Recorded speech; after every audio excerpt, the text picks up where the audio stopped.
ออสมันหนีไว้ออสตามมาเลยเลยปังกระซิกเลยปั๊มเชลมันหนีมันขับหนีเรามาแล้วเยอะเชฟก็ไม่อยู่เหรอปั๊มยำจอดตักเนี่ยอะไรมึงไง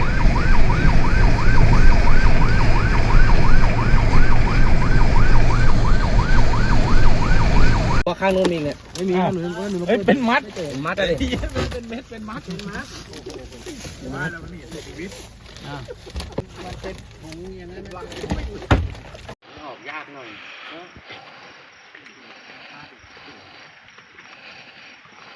มันโลดตัวนี้เป็นหลายวันนี่นะใครก็มองไหนได้แม่งต้นไม้สองต้นมึงเข้านี่อยู่ได้